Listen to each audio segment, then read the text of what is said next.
All right, welcome back, fans, to a two consecutive loss edition of the No Quarter Given podcast. Peter, Blake, what is going on here, man? We got to break the losing streak. I'm telling you, and I got an opportunity to go to the game right before my birthday, and I thought I was going to be a good luck charm, and I don't know what that was on Sunday night.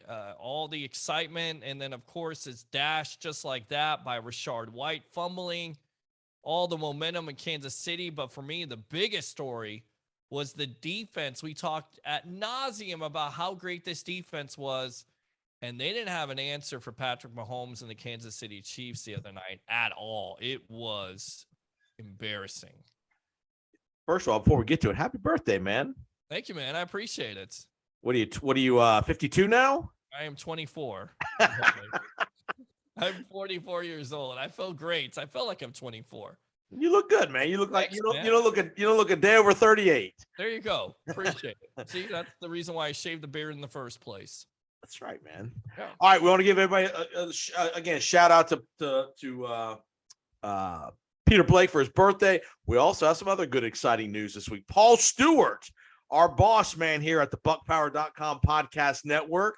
Paul Stewart is coming from England, is en route as we speak. From England to Tampa. He's going to be at the Bucks Falcons game this week. We're going to meet up with Paul, me, you, Paul, and TJ next Tuesday.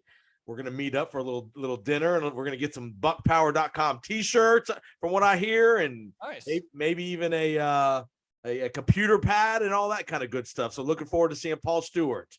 I need a mouse pad, by the way, and I definitely need some new shirts there, Paul. So it'll be good to see him. And of course, we all know that you're going to be buying dinner. So I'm just joking. As long as you're eating wings, man. Hey, speaking of that, we're going to be you and I are going to be at Beef O'Brady's on Saturday over in Carrollwood, Forest Hills, Bush Boulevard and Himes Avenue. We're going to be doing another game day live remote. We're going to be previewing college football on Saturday and the NFL slate on Sunday, but we're going to be there on Saturday from about 2 to about 3:30 or so. So Buck fans, if you're in the Tampa Bay area, stop by, say hello. We'd love to hear from you. You can interact with us on the show in the restaurant. You can watch ball games on Saturday. We're going to talk college football, NFL, Bucks. We're going to probably have a guest or two during the hour and a half. So I know you and I were there last week. Did you have a good time? I absolutely had a great time. And once again, the chicken was good there. The food is always good at Beef O'Brady's. But there was no good luck for us because Florida State fell to Wake Forest. USF got their doors blown off. Yep. It was not necessarily the best day for college football fans locally here if you're a Florida State or a USF fan. In fact, it was kind of embarrassing. All right, 2 more notes, and we'll get to the carnage that was Kansas City. Yes. Friday night, I'm out, and I know you're a big wrestling fan. Friday night, I was out in Clearwater socializing with a couple fellas. Clearwater Beach, and we happened to stroll into Hogan's Hangout, which is a little bar there on Clearwater Beach, about 9:30 or so, watching a little UCLA in Washington. And guess who rolls in about 11 o'clock? Brother. The man, the owner, the living legend himself, Mr. Hulk Hogan, was in the building. Eat your vitamins. Eat your vitamins. Say your prayers. He was even wearing his bandana. He was wearing his NWO shirt. Never change, Hulk Hogan. Never change. Mr. Hulk Hogan, I know you're a huge wrestling fan. Love it. Woo! Not the nature boy. Right. But eat your vitamins and Hulkamania, brother. How many times did he call you brother in a sentence? That's what I want to know. He did get on the mic though and spoke to the audience, and he was. I'll give him credit. He and even his son Nick Hogan was spinning the tunes as the DJ that night. Yeah, it was a family affair. That's good. That's a good thing. His son was spinning the tunes and not spinning his wheels. Yeah, right. All right, last thing, we'll get to the Bucks. Yes. Is Aaron Judge your home run king, or is it Barry Bonds? By far, he is the home run king. You know why? Because he did it clean, Jason Powers. Everybody else did it dirty. Everybody wants to say that Bonds has the all-time record and the single-season record. I just don't buy it. I think it's hogwash.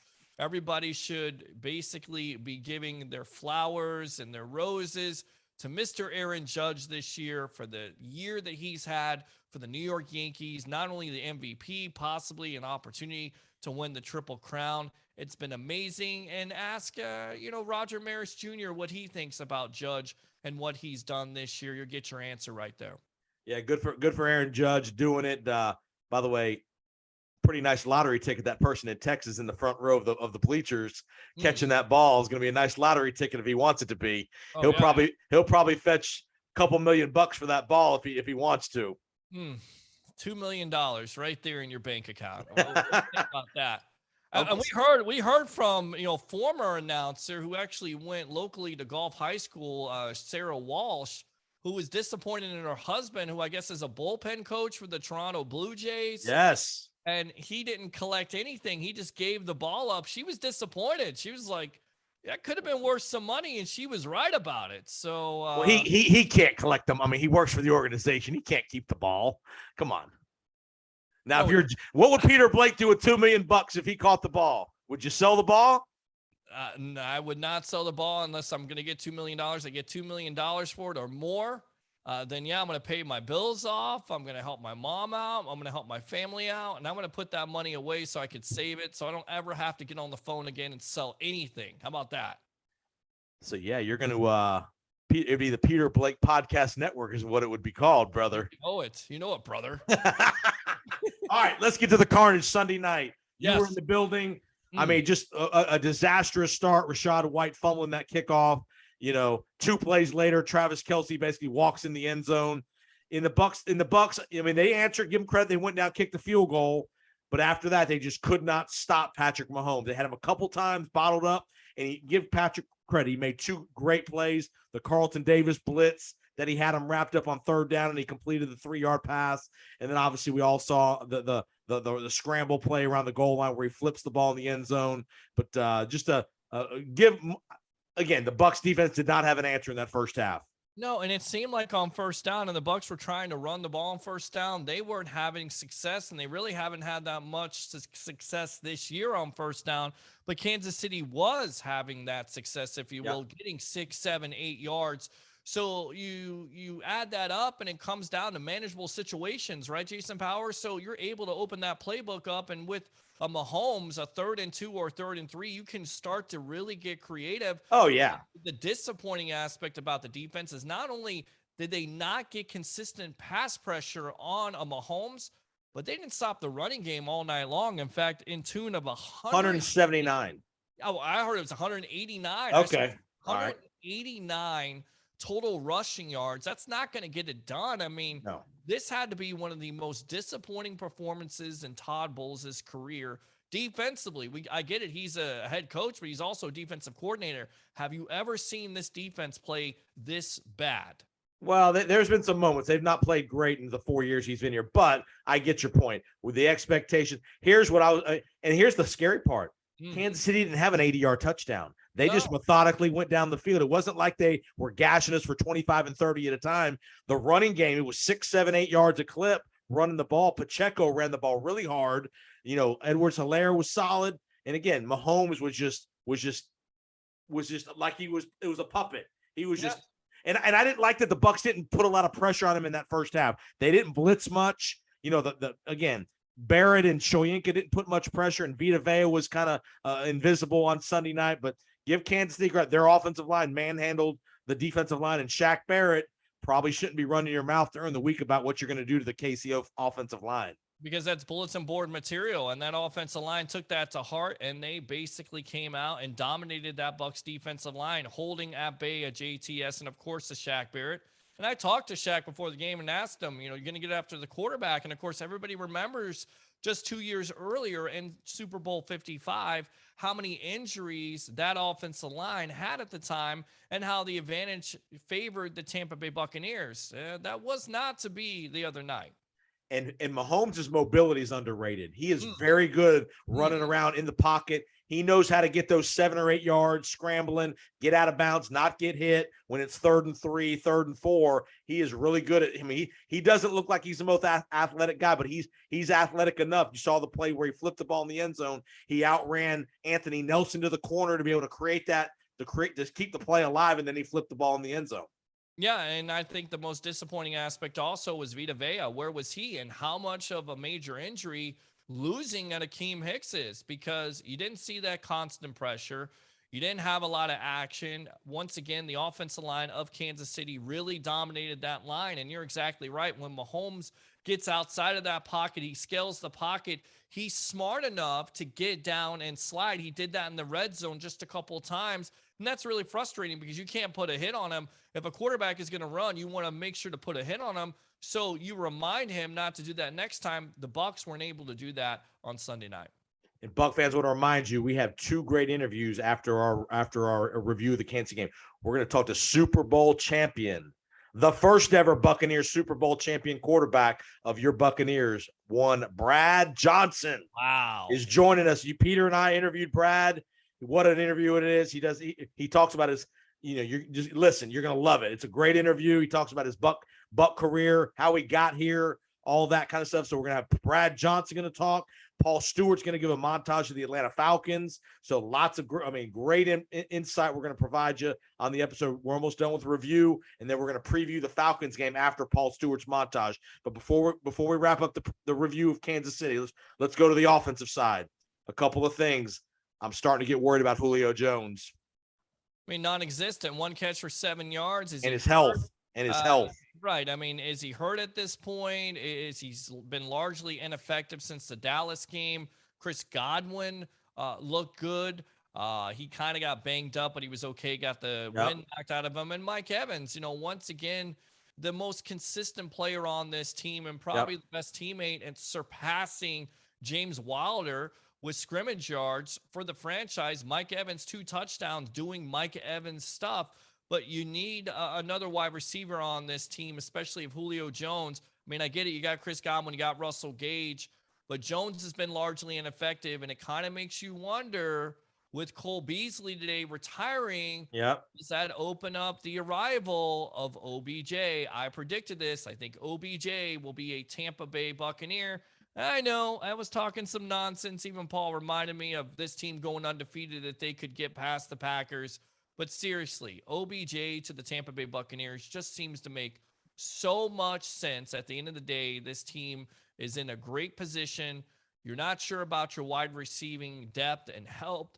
So, Peter Blake, we have to get the running game going. I agree. 6 rushes. And again, I don't blame Byron Leftwich. At some point, you have to say, screw it. You can't keep running the ball when you're down 21-3. When you're getting nothing, when it's 2nd and 11, you can't. I'm not killing Byron for not calling running plays, but the offensive line has got to do better in the running game. Kansas City, I'm not saying they're not terrible on defense, but that's a team you should be able to run the ball a little bit on. And I think it was a little bit predictable because you mentioned it, 2nd and 11, because you're running on 1st down, and that seemed like that's all you did the whole game is run on 1st down, and you had no success at all. So you got to kind of change it up. But you're exactly right. Your game plan changes when you're down 14-3 or you're down 21-10. You have to start throwing the ball, and that's exactly what the Bucs did. 52 times, Brady passed for over 350 passing yards with 3 touchdowns, no interceptions, but he also took some brutal hits, and that's what you kind of worry about out of this game. Supposedly, according to Sports Illustrated, he has a minor rotator cuff injury, and also he hurt his ring finger just a couple weeks ago. So once again, the onus has to be on this offensive line. And once again, this offense has to be balanced, because if you get into that situation where you're throwing over 40 times, you're just asking for it with Brady possibly getting hurt. And the other part, the other part about the running game, time of possession, we got killed 39-21 time of possession. The defense was on the field way too long. And again, Brady and the offense moved the ball. When they threw it, they were moving it, but we only have the ball 21 minutes. You only can do so much with 21 minutes of possession time. Again, the game got to 28-17. You thought, okay, maybe there's a chance here, 28-17, but they just could not get off the field on 3rd down on defense. Well, I remember at 21-10, they go for 4th down, and Clyde Edwards-Helaire has a perfect catch. He could be going to the end zone. He drops it on 4th down. So the Bucs are fortunate at that point. And then I think it's like 2 plays later, Snead comes on a blitz and absolutely tattoos Brady, fumbles the ball. The Chiefs have a short field, and of course they go on to score a touchdown. that's a momentum killer at that point Yes. because yeah, you're down 28-17, but who knows if your offense could get any points, you make it that much closer. So that's the kind of night it was for this Right. Bucks team, not just the defense, but overall. I mean, it seemed like again, one step forward, two steps back. Again. We want to give a shout out to all the fans for all the Florida strong and we want all our thoughts with all the people down in Southwest Florida and throughout Florida that were affected by Hurricane Ian. It was a tough storm that went through the state of Florida and even in South Carolina, North Carolina. So we want to give a shout out to all our Buck fans down in that part of the region that were affected potentially by this storm. I know you guys are going through a tough time. We're here to try to give you a little relief from the stress that you're going through. We're thinking about you. And Peter, you can tell me at the stadium, it seemed like it was a lot of Florida strong, everybody wearing, tributes, raising money outside. I'm sure outside of Raymond James Stadium as well. Yeah, I mean, lots of fans there, lots of Florida Strong shirts, but the disappointing thing was the PA announcer for the first quarter was out, so they kept on trying to do these cutaways of Buccaneers saying how much or what they thought about the people down in Fort Myers in Southwest Florida. Nobody could hear it, so there was a malfunction in itself, so that was disappointing. And with that being said, Todd Bowles kind of said, you know what, we lost the football game, but then he mentioned on Tuesday nights on the Buccaneer Radio Network how he felt like, maybe with all those moving parts at the end of the day, that was somewhat of a distraction. I don't buy that. Jason, you got to kind of think it is because if you're a person in Tampa Bay and you have to possibly evacuate, are you really thinking about the game against the Kansas City Chiefs, or are you thinking about possibly evacuating your family? So I definitely think there's something there, and Todd wouldn't have mentioned it if he didn't feel that way. And he even said on that show, preparation is the key versus the Atlanta Falcons, and preparation was the key versus the Chiefs. And it certainly seemed like this Bucs team was not prepared to play the Kansas City Chiefs. And Todd Bowles, he took full blame for it in the press conference. He did. I'll give him credit. Yep. I thought it was really interesting. He mentioned that during his Tuesday night show. I don't think it was a cop out. I think that it was a real thing. I mean, think about it. They're going down to Miami. They're concerned about their family. You have a hurricane that could possibly hit the area. It's a Cat 4, Cat 5. I think some of that stuff has to be taken into context. I'm not going to give them a pass for that because the defense was just terrible. Now, had they lost 41-3 or 41-10, that's the offense played fine. The offense scored plenty. It wasn't the offense. The offense did their preparation. The defense just got torched, and he's the defensive coordinator. He's got to take the hit for that. And I think he did. I'll give him credit. He took the hit. He said, we got our butts kicked. Last thing I want to talk about before we get to Brad Johnson and Paul Stewart, the Cam Brate situation. Going off the field, end of the first half, got hit in the head, struggled to get off remember the Bucs got a penalty for having 12 men on the field. There was a substitution issue according to Todd Bowles. He doesn't get diagnosed. Then he goes back in the game for the 2-minute drill at the end of the half. Then at halftime, they realize he's got concussion symptoms. Not a good look for the Buccaneers following the Tua Tagovailoa situation. No, not a good look at all. Not a good look for the National Football League or the National Football League Players Association, and it's becoming a problem. And I mentioned this on my show tonight. I mean, you have spotters that are able to recognize when there's a camera going back to Spygate. Why don't you have a spotter in the stadium that's able to recognize players that have those those symptoms? Why aren't you able to have people, other eyes, if you will, Jason Powers, to determine that? Because they do. They're there. Again, I actually didn't see the play. I was driving home when all that happened, so I didn't even see the play. Right. I don't know how good you saw the play from where you were sitting. I didn't see it. Right. I mean, I don't know. I can't. I'd have to see the replay to see. I don't think he was staggering off the field. I mean, was he struggling to get off the field? I didn't see that. I honestly did not see the play, unfortunately, and I had to get an update from my cell phone that he was out with concussion protocol. So I had no idea what happened, but it's a thing that can't continue to happen in the National Football League because it's a black eye and it could be a very dangerous situation. We saw what happened to Tua against Cincinnati and how that scene when he got thrown down, which, by the way, I don't understand why the Bengal didn't get a penalty on that, the defender, because it looked like an egregious hit to me, throwing him down. I get it's football, but still, And then you see the scene afterwards with his fingers, and that's just scary. That's Can I ask you, and I want to ask you something, Peter Blake. Sure, go ahead. J.J. Watt has a heart procedure on the Wednesday before the game on last week. What is he doing? Why aren't we in an outrage and an uproar over J.J. Watt playing when he had his heart, when he was an AFib and had to have his heart shocked? I mean, and I granted we should be all over the Dolphins for that, but why are we not talking about J.J. Watt having a heart procedure 3 days before the game and he plays? Because I think the trust is that J.J. Watt wanted to play. It's a heart condition. I agree. Tua wanted to play too. And that's the problem. These players want to play, and it goes back to what, any given Sunday, right? Where James Woods is making that whole speech and saying these guys are gladiators. Don't take that right from them. But at the end of the day, you have to also protect their health because there could be a serious situation that would happen. What would happen if you did have a spinal injury to Tua?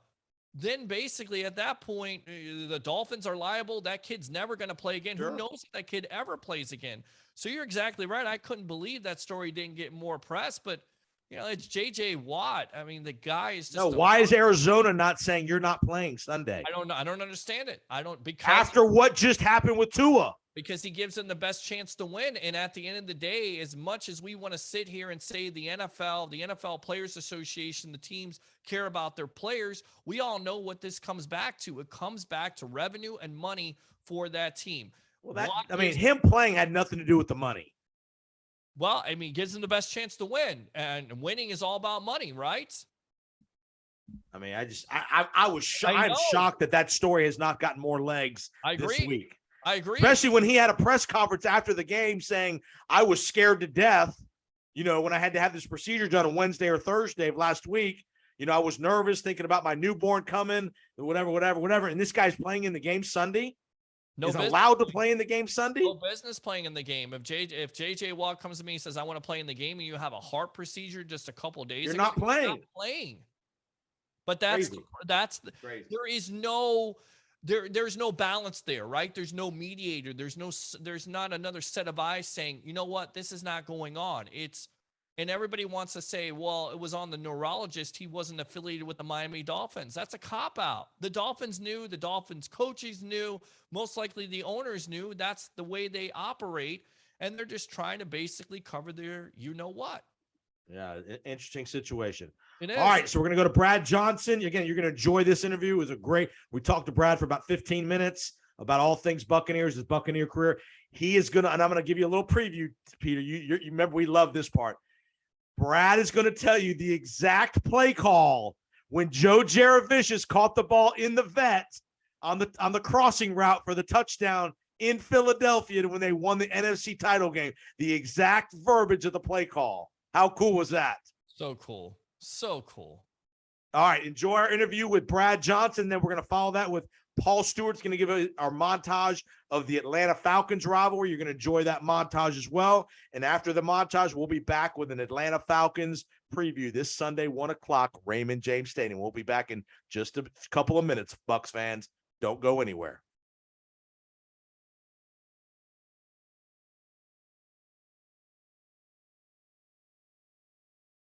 All right, Buck fans, welcome back. No Quarter Given podcast. I'm your host, Jason, along with Peter Blake.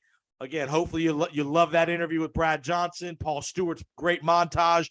Paul Stewart will be at the game Sunday, Raymond James Stadium, all the way from England. Remember, buckpower.com is your place to go for all things Bucks history, audio, video, statistics. And I got to tell you another note, Peter Blake, another Buccaneer note. Monday night, October the 3rd, we made up high school games here in Tampa from the hurricane, got canceled because of the hurricane last Friday. And guess who I refereed at Plant City High School? Michael Clayton. Who is now the head coach of Plant City High School. One Michael Clayton, former Buccaneer first round draft pick wide receiver out of LSU, head coach. A winning effort, won 37-12. So shout out to Michael Clayton for getting on the board for his Plant City Raiders. Absolutely. Good for him. And he also does the post game on 95.3, 620 WDAE. Right. Yeah. With Tom Krasnicki. Michael looked like he could still go out there and run routes too, man. Really? He didn't like a couple calls I made in the game, though. I got to admit, he didn't. There was Yeah. a lot of penalties in the game. There were a couple things he did not like with your man JP as the head referee. Did you slip your number to him and say, "Hey, I got this podcast I we do do." need to. I will do that. That's a great idea. I will do that. Yeah, We will get him on. we should get him on. He's great. We will get him on. All right, let's go to Atlanta Falcons. 2-2 Bucks, 2-2 Falcons. They come to town. Again, Atlanta beats Cleveland last week in Atlanta. They come here 2-2. This is one of the surprise teams in the league, in my opinion. Played much better than we all thought. We thought they were going to be a dumpster fire. They've played really well through 4 games. Mariota, they're running the ball really well as a team. The offensive line's playing well. The defense is better than I thought. They're not great, but they're very competitive, and give Arthur Smith credit. He's done a good job through 4 weeks. And like I talked about before this season, if you have Marcus Mariota as your starting quarterback, you don't have a starting quarterback. But to that credit, to be fair, he has played well in this Arthur Smith offense, excuse me. And they've been helped out by Cordero Patterson, who, by the way, is out for this game, who killed the Bucks last year. So that is a major loss and a good thing for the Bucks and that defense, especially nearly giving up 200 yards to the Kansas City offense on Sunday night. So yes, they're playing well. Yes, they have talent on the defensive side of the ball, but this is certainly a winnable game. But the Falcons, they always give the Bucks everything they can handle, don't they? I think this is a get healthy game for the Tampa Bay Buccaneers. I think you're going to see the focus. I think that locker room is pissed off about what happened last Sunday night. Yes. I think you are going to see an elite performance out of the Buccaneers offense and defense this Sunday. And then we're going to get to our predictions here in a little bit. You will see a dialed in Buccaneer defense. There will not be 179, 89 yards rushing. I can promise you, no Cordero Patterson. You are going to see a dialed in Buccaneer team this Sunday afternoon, I think, at Raymond James Stadium. Absolutely. And it comes down to containing Mariota. If you can contain him in the pocket and force him to throw the ball, I think you win that game. You got to hit him. You got to get more consistent pass pressure on him. And like you said, you got to stop the running game. And you still have Kyle Pitts on this team, right? Again, you still have some weapons, so they can be dangerous, but certainly a winnable game. And hopefully Julio Jones, this is the game right here. You circle that you say, you know what? Maybe you feed him the ball because you're doubling up on a Mike Evans. You have an AJ Terrell in the backfield. He's become a pretty good corner. Maybe you bracket coverage to him. Somebody steps up. Is it Chris Godwin? Is it Julio Jones? This is the game I have circled for Jones to break out. And if he doesn't, and if this Bucs team does struggle versus the Atlanta Falcons, I think there could be some cause for concern, but I don't see it happening on Sunday. I just don't know if Julio Jones can physically stay healthy. I think he might be old from the waist down, knees, ankles. I mean, I worry about Julio being from the waist down, just because I think Todd Bowles said he didn't play much in the second half because he couldn't get his knee warmed up after halftime. So, I just really worry about there's probably something going on with his knee. I just really worry about Julio Jones. But I do like that Chris Godwin's back. Gage played pretty good. Gage is going to be a good 3. Again, I think you're going to see some version of Scotty Miller and Darden. And here's another guy to be on the lookout for who's going to get an opportunity this Sunday. Kyle Rudolph. Brate's probably not going to play. Rudolph's probably going to get activated. This is your chance, Kyle Rudolph, to show us what you can do as a Tampa Bay Buccaneer. How disappointing has Kyle Rudolph been in this offense, in your opinion? Because we had some high expectations. We thought he could block. We thought he could contribute and catch. And we haven't even seen him on the field. I think he had 1 catch for the whole year. Yeah. So that's been disappointing. But you're exactly right. He has to step up for Cameron Brate because Brate's not going to play in this game. I don't think so. So you're going to depend on 2 rookies and Kyle Rudolph. They better come out and play. And I'm telling you right now, that prediction, Jason Powers, Halloween. You're going Halloween. The biggest loss on the Tampa Bay Buccaneers this year, period, in my opinion. You could talk about Sue and JPP. At the end of the day, for me, it's Rob Gronkowski. Not only the end line blocking to help that offensive line out on passing situations, but what he does is a pass catching threat, especially in the red zone, has been missed. So I'm hoping you're correct, and I feel like you too. If Julio Jones can't stay healthy, you've got to go after OBJ. I agree with that. If they realize Julio can't do it another couple weeks, then definitely OBJ is going to be on the target list, especially if Gronkowski doesn't come back. Now, if Gronk comes back, maybe you don't get OBJ, but if there's no Gronk, OBJ is going to be definitely on the list for sure. No doubt about it. It goes back to a line from Casino, one of my favorite movies. The guy's talking about often this guy, often that guy, and he says, this guy's a real good guy. And the other guy goes, why even take a chance? Sign them both. Sign OBJ and Gronk. If you're going all in to go to Arizona and win a Super Bowl, sign them both. Jason Light is a wizard. This organization knows how to mess around with the salary cap. Sign both of them for Tom Brady.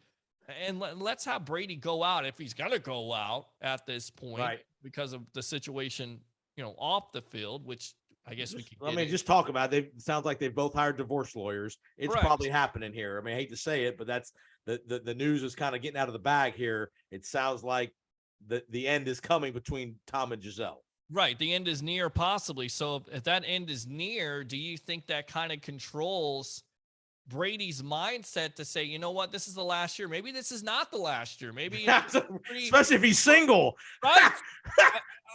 I mean, if you're single and you care about football, and obviously Brady loves football, that's he's the greatest of all time. Who's to say, Jason Powers, he couldn't play until he's 50? Maybe all those rumors that were coming out, maybe he was trying to kind of be that good husband and good guy and politically correct and say what everybody wanted him to say. But really in the back of his mind, he was saying, you know what? I think I could play until I'm 50 years old. And if he's still throwing 40 touchdowns and he's not taking those hits, which has been the concern this year, why not? Yeah, we'll see. All right, give me predictions.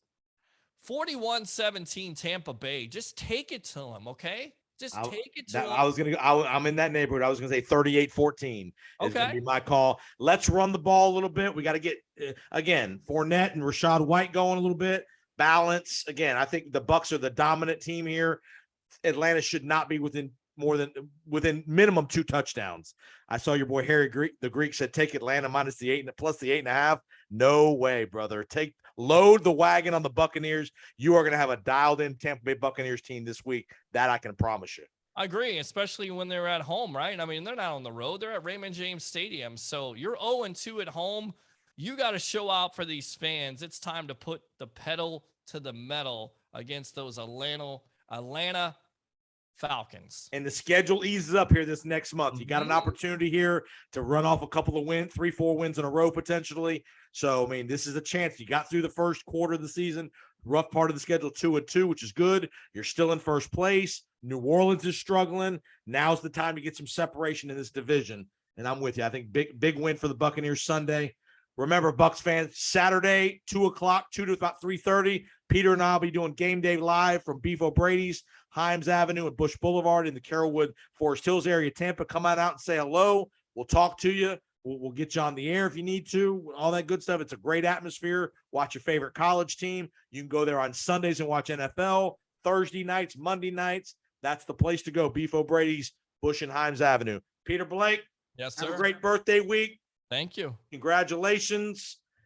Sorry, we've lost 2 in a row at home, but we got to get this losing streak out of here, man. Yes. Just like the hurricane. Yes. Get the hell out of here. We got it. And we got great weather going on. Of course, catch me on the sports web. Sometimes Monday and Wednesday on Facebook, YouTube, now LinkedIn Live, Twitter. There you go. I love St. Pete, the hub, and Amped Up Sports. And because I'm not going to wake my neighbors up because I'm under a curfew, bring your passion. Just don't bring any nonsense. I'm your host, Peter Blake, getting out of this situation because if I have to have a curfew here, it's not going to last for long, my friend. And we will be live streaming the Game Day Live as well on my Facebook page, Yes. on Peter's outlets as well. So if you can't see us in person, check us out on our live streaming. My Facebook page, Jason Powers. We're going to be hitting Peter's Facebook page. I love St. Pete as well. So love to see you, Buck fans. And again, let's go Buccaneers. Let's get off the 2-2 schneid. We're going to get to 3-2. We're going to get on a roll here as we move into October. Peter Blake's going to, we got to get out of the curfew over there. He's not 12 years old anymore. I'm moving. That's all I'm saying. I'm going to be moving soon. And Buck fans, if you see Paul Stewart at the stadium, tell him how much you love the No Quarter Given podcast.